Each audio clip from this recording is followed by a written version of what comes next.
Hi,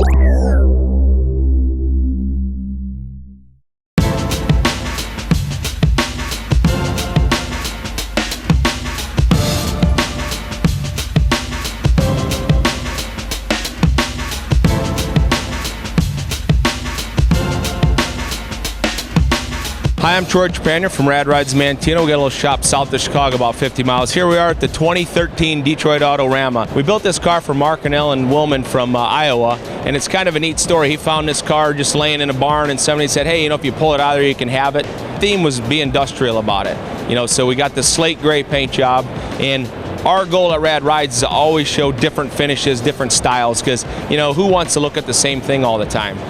And we're big horsepower guys, so that's where the twin turbo nailhead came in, making 750 horsepower. You know, what we run across is a lot of guys like the look of the old car, but they're so terrible to drive stock, you know, they don't want to drive them. So now what we're doing is still retain that classic look, but are on modern drivetrains. And so now you've got the look of the car you want, but you've got something that you really want to get in and drive. We're known for use of colors, and you know, the slate gray, not that it's really odd, but it's the finishes that we did. You know, black nickel is what's on the bumpers, and satin black nickel, so we have brushed and shiny. But what we did, so we're not too repetitive, is we went up on the belt line and the window trim, and it's brushed stainless. So you've got a lot of different finishes. Like if you look from the roof down, the roof is actually darker than the side of the car. It's a little darker, not much. And then you have satin window trim, then the door handles black nickel with satin black buttons. So you have like 5 or 6 finishes all within about 2 feet, but as long as they're very subtle, they complement each other. You know, when we build these cars, a lot of guys will come in and say, man, why haven't you picked the wheels yet, or why haven't you picked the color yet? And I tell them, I said, you know, it's got to tell you what it wants a little bit. And as you build the cars and you're around them more, they kind of tell you what they want. It sounds crazy when you tell people that, but that's how we do a lot of things. I mean, we don't pick the color. We'll talk about a tone maybe, but we won't pick the color till the day it's ready to paint. Because it's got to be, that's the one. If you force yourself to pick a color, it's usually not the right one. You know, when we're designing these cars, a lot of people ask me, you know, is it all you? I'm like, well, you know, it's a team effort at our shop. Everybody has their input. We've developed a style, but what I try to do is, you know, I've got young kids, I coach softball, I do a lot of things. I don't stay blind to this sport. I go out and look. Like, we'll go look at watches, faucets, furniture, like the leather in the cars, an acid wash German leather, that's a furniture leather.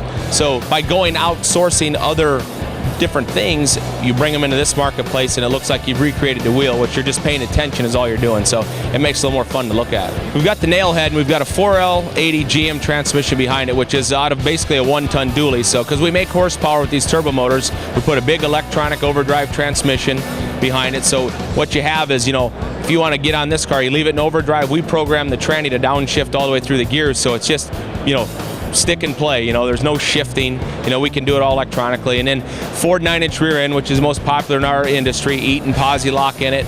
And you know, we finished it off with the wheels. And the wheel idea for this car is kind of a you know, industrial custom. So it needed to have a heavy kind of hubcap looking wheel from the 60s per se. So that's where we come up with the design of this wheel.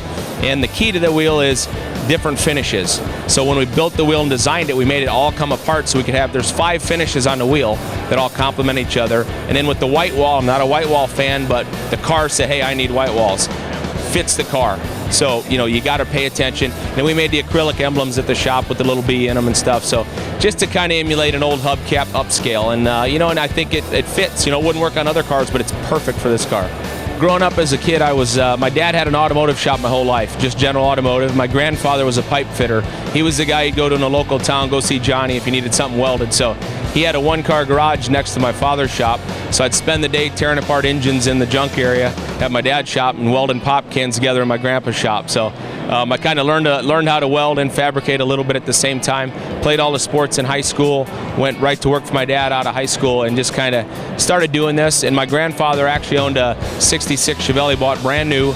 We used to haul my mini bike in it everywhere to get it fixed. I grew up in that car. He blew it up, gave it to me, and that's what started all this. So today's kids, and I have young kids, you know, it's all texting, you know, it's all cell phones, it's games, you know, and I'm hard on my boys about it. You know, learn how to shake somebody's hand, look them in the eye. So, you know, they need to get them at the high school level, like they used to have the auto shops, which they're gone. I mean, they barely have wood shop anymore. So they need to get that going again, but give them something they want to do. I mean, you know, yourself, you're more productive if it's something you want to do. So give them something they're interested in. That's why, like, a lot of my guys in my shop come from Tech or McPherson College, and like the average age in my shop, I've got 11 guys is probably 28. I mean, I got 21-year-old kids that are building these cars that you're looking at right here, and they've got the right mindset. You go to the tech schools, and they're around tools. Now they have ability, and now they're creating. Now they're excited about something. It makes all the difference. I mean, when you're excited about something, the passion comes through, and it makes all the difference.